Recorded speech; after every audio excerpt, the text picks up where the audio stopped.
Before the world spoke of unmatched wisdom, before empires trembled at the sound of a single king's name, there was a child, born into royal scandal, political tension, and divine destiny. A child whose rise to power would be challenged by betrayal, ambition, and bloodshed.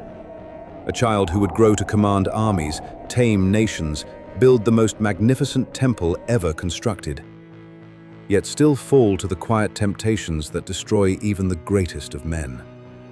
This is the story of Solomon, the prince who shouldn't have lived, the king who gained everything, and the man who nearly lost it all. In this video, we journey into one of the most dramatic true stories in human history. Like this video, subscribe, and turn on notifications, because what you're about to hear will change the way you view the life of influential people forever. Before Solomon ever sat upon a throne of gold, before nations bowed to his wisdom, there was a story. A story of mercy, pain, prophecy, and divine promise. To understand Solomon, we must begin with his mother, Bathsheba. Bathsheba was the daughter of Eliam and the granddaughter of Ahithophel, one of King David's wisest counselors. She was married to Uriah the Hittite, a loyal soldier in David's army. Scripture recounts the tragedy in 2 Samuel 11. David saw her, desired her, and took her. The consequences were devastating.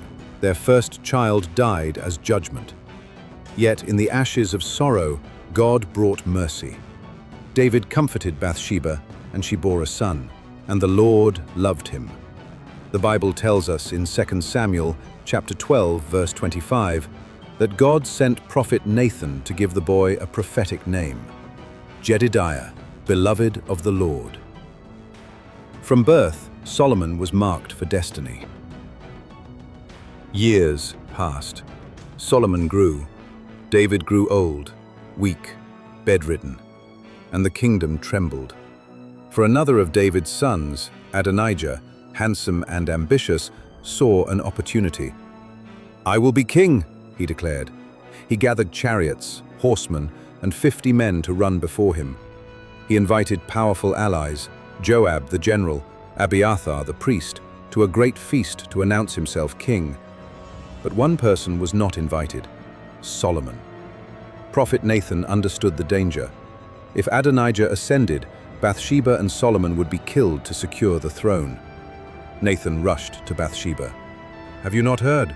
Adonijah reigns. Go to King David and remind him of his oath, that Solomon shall reign after him." Bathsheba went to the king and said, "My lord, you swore by the Lord your God, Solomon your son shall reign after me. But now Adonijah has become king, and you do not know it." As she spoke, Nathan entered, perfectly timed. Nathan also added, "My lord the king, is this done by your command? For Adonijah has become king." Their plan was brilliant. Bathsheba appeals to David's heart. Nathan appeals to David's authority. It worked. David, weak but resolute, spoke. "Take Solomon, my son. Set him on my own mule. Anoint him king over Israel and blow the trumpet." The people erupted. "Long live King Solomon!" Adonijah's supporters heard the roar. Their feast turned into panic. Adonijah fled in terror and grabbed the horns of the altar, begging for mercy. Solomon spared him, for a time. Solomon went to the high place at Gibeon to sacrifice. There God appeared in a dream. "Ask what I shall give you." And Solomon answered. Solomon replied, "I am but a little child. Give your servant an understanding heart to judge your people." God responded, "Behold, I give you a wise and understanding heart, and I also give you riches and honor." A promise sealed by heaven. 2 women came before Solomon. Each claimed to be the mother of a living baby. The other's child had died. The biblical record is detailed in 1 Kings chapter 3, verses 19 to 22. One mother explained that the other woman rolled over her child at night, smothering him.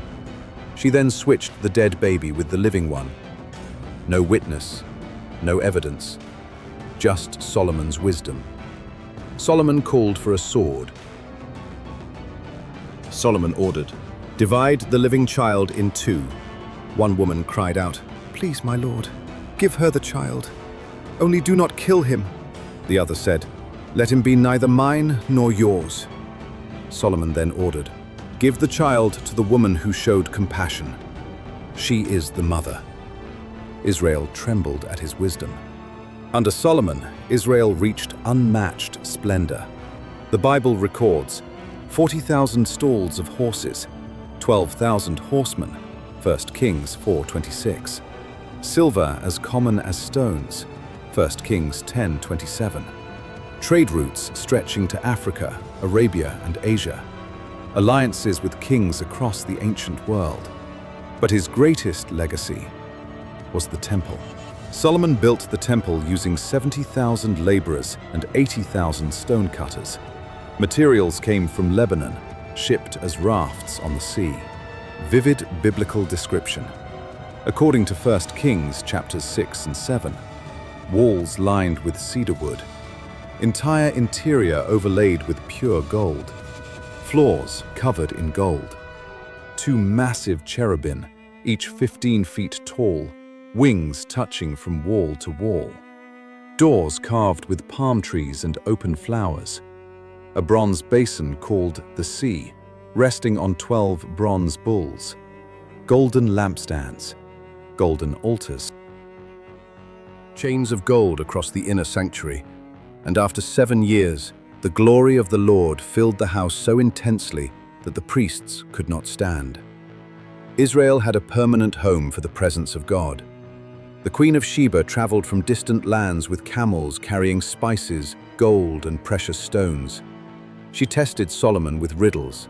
He answered them all. "The half was not told me. Your wisdom and prosperity exceed the report," she said. She left praising the God of Israel. But wealth without discipline becomes a trap. Solomon loved many foreign women, 700 wives, 300 concubines. They turned his heart toward idols. Ashtoreth, Chemosh, Molech. Altars rose on hills, incense burned to false gods, and God spoke judgment. "Because your heart has turned away, I will tear the kingdom from you." But out of mercy, God delayed the judgment until after Solomon's death. Solomon reigned 40 years. He wrote Proverbs, Ecclesiastes, and Song of Solomon. He experienced glory unparalleled and failure just as great. The Bible records simply, "And Solomon slept with his fathers and was buried in the city of David." He left behind a fractured kingdom. One of his sons, Rehoboam, would mishandle, leading to division and civil war. A golden age fading into dust. Solomon's life speaks across centuries with timeless truths. What insights can we draw from King Solomon's life that will help to live our lives with a sense of awareness? God gives wisdom to those who ask. Solomon's rise began with humility, not ambition. No success compensates for a drifting heart. Even the wisest fall if they walk away from God. Wealth and influence carry spiritual risk. Power without obedience becomes destruction. Your beginning does not guarantee your end. Solomon started strong, but stumbled. True greatness is faithfulness, not fame. The legacy that matters is obedience to God. Solomon's life began with tragedy, rose into glory, and ended as a warning carved into the pages of Scripture.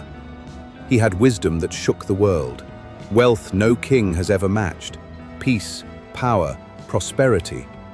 Yet even he, the wisest man who ever lived, fell when his heart drifted from the one who placed the crown on his head.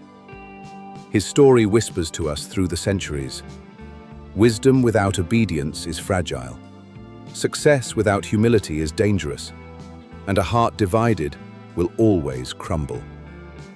But Solomon also teaches us something beautiful, that God can use imperfect people, broken people, unlikely people, to build things that echo into eternity. If this story moved you, if it made you see the Bible with new eyes, then like this video, share it with someone who needs it, and subscribe for more cinematic biblical stories. Because every life holds a lesson, and every story God touches, it is worth telling.